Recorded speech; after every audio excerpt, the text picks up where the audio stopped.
Buenas noches a todos. Hoy día teníamos previsto discutir, dialogar y debatir sobre el papel que están cumpliendo las normas existentes en el país de apoyo a la expansión de la frontera agrícola en la provocación o generación de esta dinámica de incendios que nos están azotando año tras año. Para ello le dejo la palabra a Daniel Moreno, que se va a encargar de conducir, comentar y provocar en la reunión. Gracias, Roberto. Buenas noches a todos. Lo que queremos con la sesión de hoy en el diálogo al café es tratar de entender qué está detrás de esta manifestación concreta que nos agobia a todos en agosto, septiembre, octubre, esas semanas al mes, en las semanas al año en las cuales respiramos humo.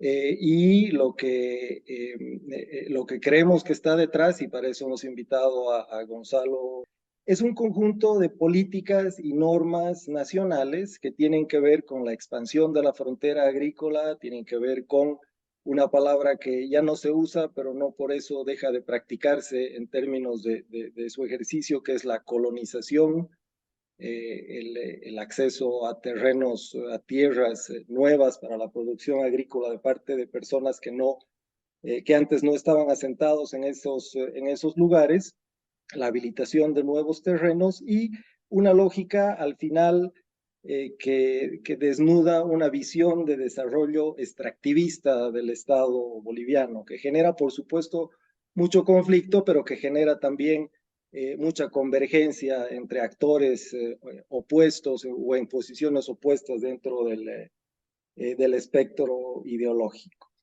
Entonces, lo que queremos discutir es precisamente esta idea de la colonización, el manejo de bosques, el uso de fuego como un elemento de transformación y como una herramienta productiva de acuerdo a las normas y a las políticas bolivianas. Y para eso hemos invitado a una de las personas que sabe más sobre esta temática en el país, Gonzalo Colque, investigador de la Fundación Tierra, ha sido director de la Fundación Tierra y es una persona que viene estudiando estas temáticas ambientales y de acceso a la tierra en el país y su relación con las normas y las políticas nacionales y los procesos sociales y políticos que están detrás de estas normas. Muchas gracias, Daniel. Adelante. Un poco caracterizar lo que ha pasado en estos días, particularmente desde la vivencia en Santa Cruz de la crisis ambiental que hemos tenido hace una semana, 2 semanas, ¿no?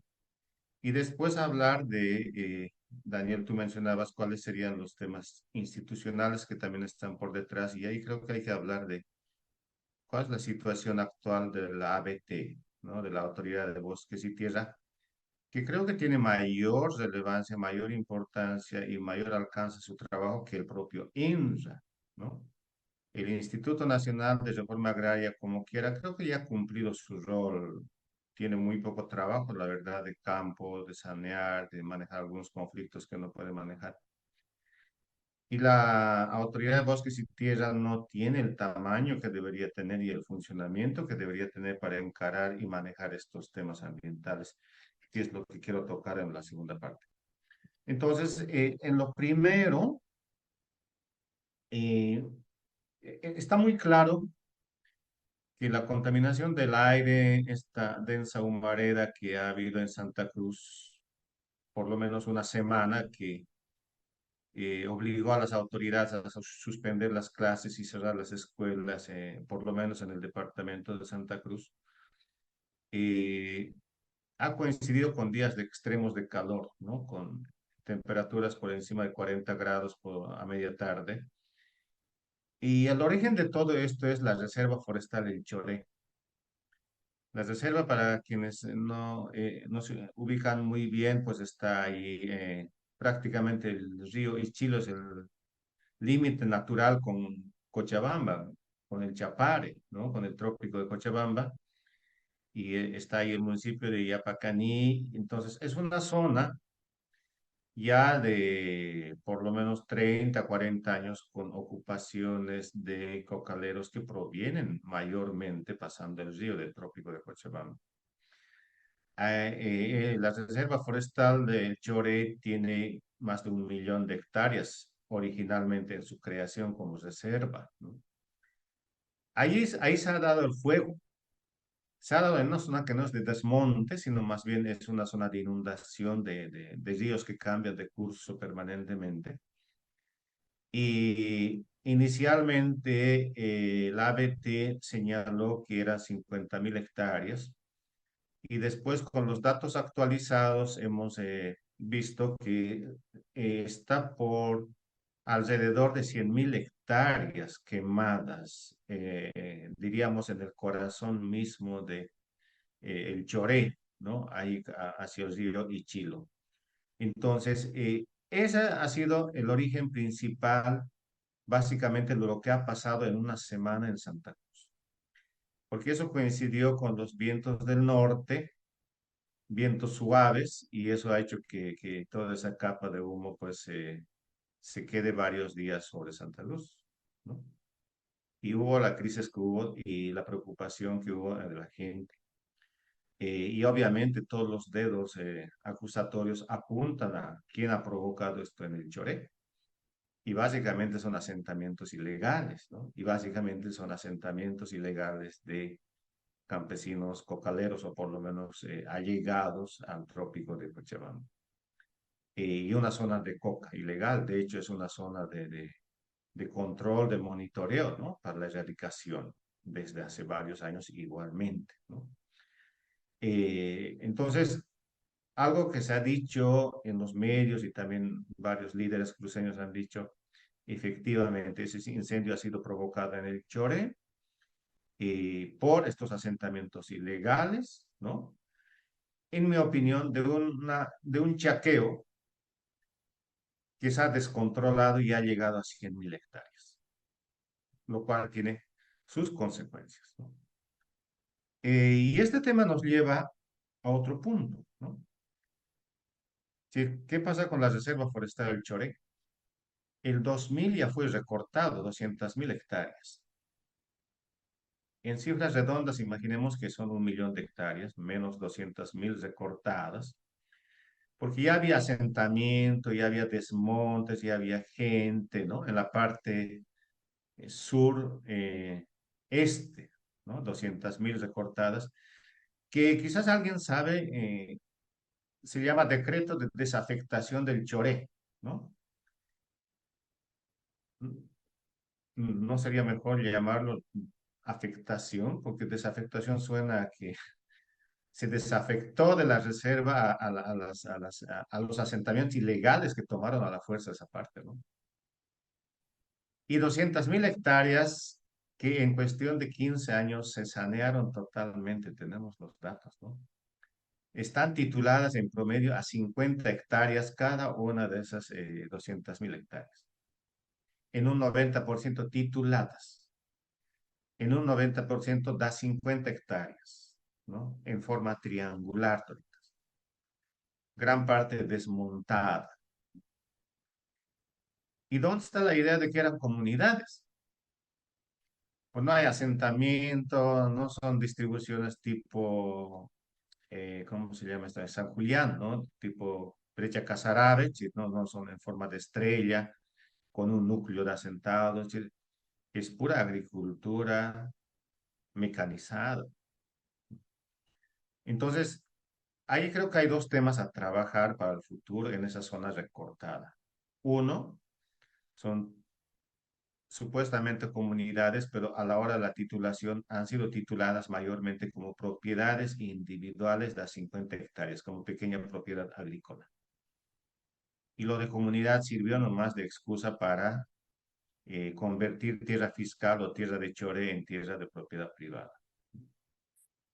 Y lo segundo, todo eso es mecanizado. Se ha desmontado, hay autorizaciones de desmontes, y hay deforestación, por supuesto, también hay coca, ¿no? Pero fundamentalmente es agricultura mecanizada, ¿no? y no tenemos el dato, pero es muy probable que por lo menos la mitad de la gente que ha recibido títulos a su nombre en esa zona ya no son dueños. Si esa tierra ha entrado al mercado tan dinámico en esa zona de titulación, de compra y venta, ¿no? Ahí está, en esa zona está, no está muy lejos de esa zona el caso de las Londras.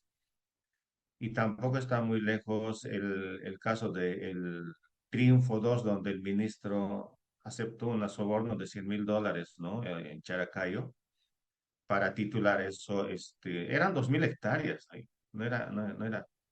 Eh, no era muy grande, pero tenía mucho valor productivo. Bien, entonces, diríamos en términos generales, es una zona de expansión y de ampliación del norte integral, ¿no? Y del modelo de agricultura que hay en el norte integral.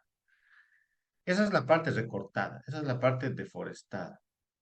Pero aparte de eso, igual la parte sur de Chore, pasando el río Yapacaní hacia Cochabamba, la gobernación de Santa Cruz ya mostró hace unos 10 años que había otros asentamientos ilegales, ya con planos georreferenciados, delimitados, ¿no? No oficiales, por supuesto, pero se ha hecho levantamiento cartográfico en terreno, ¿sí? Y la gente ya se ha repartido esa zona, ¿no? Hay caminos, hay brechas de apertura, también hay desmontes, ¿no? Son 400.000 hectáreas. Y esta mañana hemos hablado con el periodista Marcelo Huanca, con un ex dirigente de Apacaní, y él nos ha dicho que no todos han estado de acuerdo en lo que han pedido muchos a nombre de Yapacaní al gobierno de Evo Morales hace unos 8 años. Han pedido que esas 400.000 hectáreas sean desafectadas, si sean recortadas de la reserva y se convierta en lo mismo que se ha convertido las primeras 200.000 hectáreas. Entonces estamos hablando 400 más 200 son 600 sobre 900.000 hectáreas, es gran parte. En los hechos, todo eso está devastado, pues, ¿no? Entiendo que ya no hay estas posiciones forestales. Bien, entonces el tema de la contaminación y de la crisis ambiental nos obliga necesariamente a revisar estos antecedentes, ¿no? Y un dato más antes de pasar al otro tema.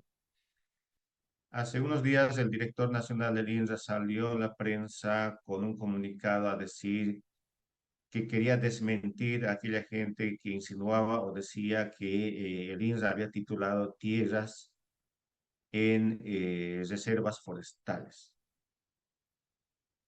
Hoy día nosotros acabamos de difundir, hemos encontrado 40.000 hectáreas tituladas dentro de la Reserva Forestal del Choré, no en la zona recortada, sino dentro.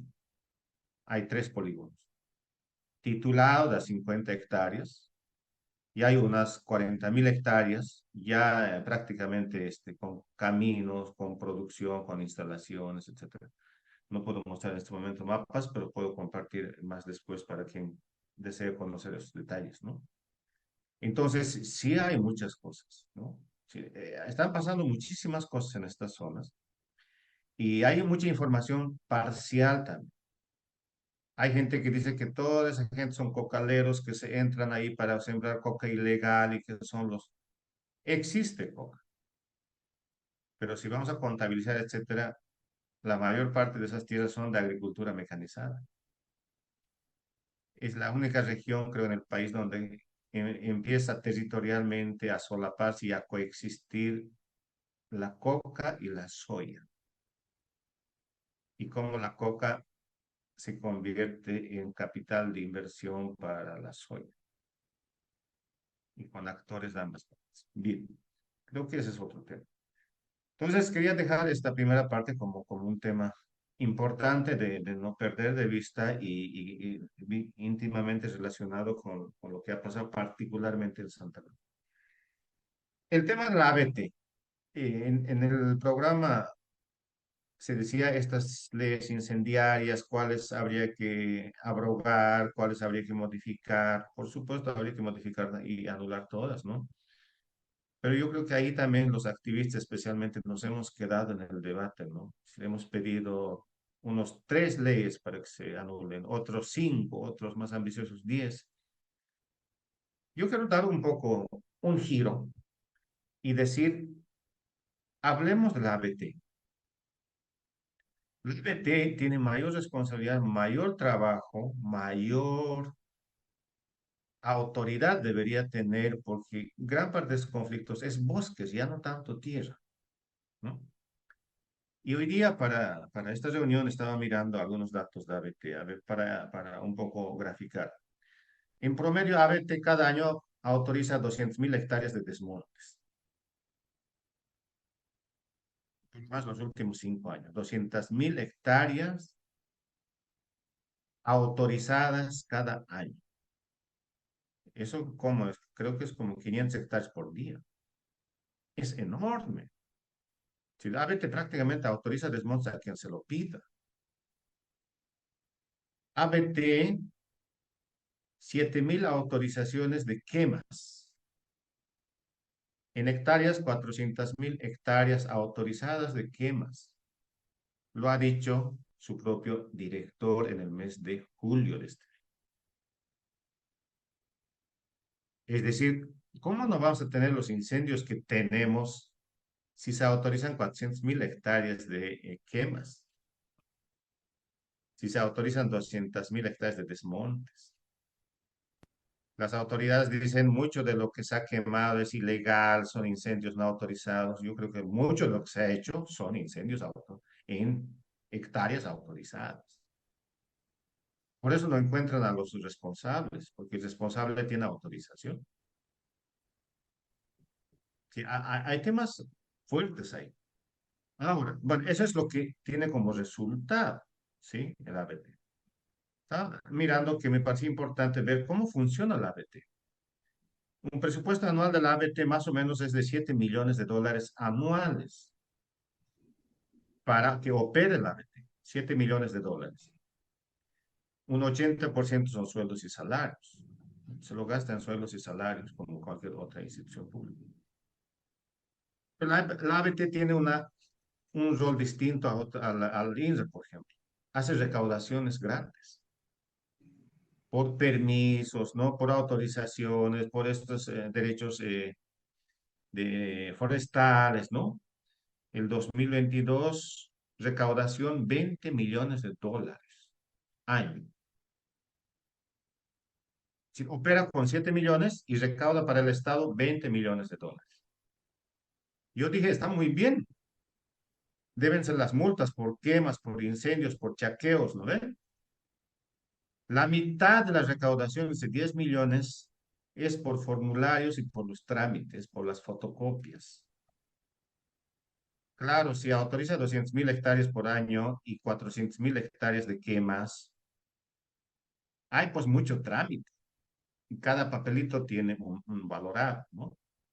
Y por ese concepto recauda 10 millones de dólares.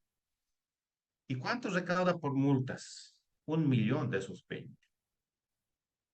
Es el 5%, ¿no?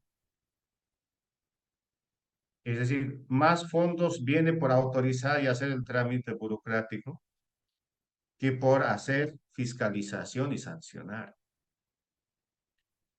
Pero en los informes de rendiciones de cuenta, la ABT aparece como quien está haciendo el trabajo de sancionar, de seguir procesos legales, ¿no? De obligarles a que paguen sus multas, etcétera, cuando eso representa el 5% de lo que recaudan. En realidad, la gran parte de la recaudación es eso, y gran parte de eso va al Tesoro General de la Nación, por ley. Y la recaudación de 20 millones ha crecido enormemente entre el 2018 y 2022, crecimiento 70%. Si cada año recaudan más. ¿Sí? Sobre financia. ¿Y cuánto gasta en prevención de incendios? 2022, 60.000 dólares. De los 20 millones recaudados, 60.000 se gasta en prevención de incendios y de eso como 20.000 se gasta en realidad en publicidad, ¿no? En pasar spots publicitarios. Eh, entonces creo que vale la pena mirar esta parte. Yo les estoy ofreciendo una mirada inicial, general, con cifras redondas, pero está en base a los informes que he revisado y he trabajado. Y esta estructura institucional nos dice mucho. ¿Qué podríamos resumir? Yo creo que la ABT es un ente ni siquiera facilitador, sino promotor de desmontes, de quemas, de incendios, ¿no? De dar autorizaciones a gente que no tiene derecho propietario, ¿no? De incluso haber dado autorizaciones a gente en tierra fiscal, etc. Hay un rol. La gente de ABT dirá, pero la ley me permite, la ley me obliga, hay un PDM 20, hay muchas cosas, hay demasiada flexibilidad en la ley que hace que yo tenga que hacer esto. Pero si la ABT, fíjense, autoriza 400.000 hectáreas, quemas por 400.000 hectáreas, significa que debería tener capacidad de fiscalizar esas 400.000 hectáreas. ¿Lo tienen? No lo tienen. Entonces son autorizaciones irresponsables. Cuando la gente busca a alguien a quien meter a la cárcel por haber incendiado, ese alguien debería ser el director de ABT.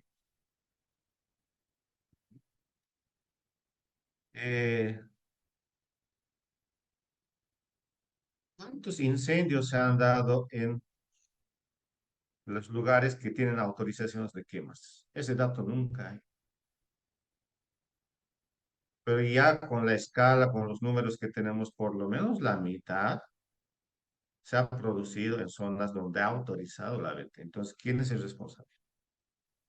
Pues aquí hay un diseño institucional muy complicado, ¿no? Una institución que debería supervisar, fiscalizar, controlar, limitar todo el daño ambiental de bosques principalmente, es una institución recaudadora por trámites, ¿no? Y con la obligación de recaudar más plata de lo que gasta. Y es una de las pocas instituciones públicas que tiene en términos de ingresos y egresos superávit. Y ese creo que es el gran problema, ¿no? Si la ABT, el director del INSA es nombrado, si es titular, por la asamblea, por una terna, todo esto. Y el director de la ABT es nombrado por el ministro de Medio Ambiente, ¿no? Si debería tener mucho más control, otro nivel jerárquico, porque la responsabilidad que tiene es muy grande. Y actualmente, hoy en día, creo que este es un problema fundamental, ¿no? Que la ley incendiaria que se cambie, cualquier ley que se cambie, ¿no? Creo que es lo más urgente y lo más concreto es este rediseño institucional que se necesita. Sí, entiendo que hay gente, las autoridades, los parlamentarios, senadores, deberían hacer una evaluación de cómo funciona la ley. Y hay temas básicos que no estamos haciendo en el país. Si agarramos una ley y queremos eliminar, borrar, pero esta información financiera, operativa, de dónde se recauda, cómo, por qué autoriza tanto, eso no ha entrado en debate. Entonces, me parece que no es el único tema, ni la manera, ni la única manera de entrar a abrir debate sobre este tema, pero me parece que es fundamental y por lo menos en los grupos que he participado, se dice muy poco de este diseño institucional que tiene estas características y que es un ente promotor en vez de ser un ente fiscalizador, vigilante de los daños ambientales que se ha producido. Entonces, en esas condiciones es casi muy natural que se haya dado los desastres naturales que se han dado con incendios,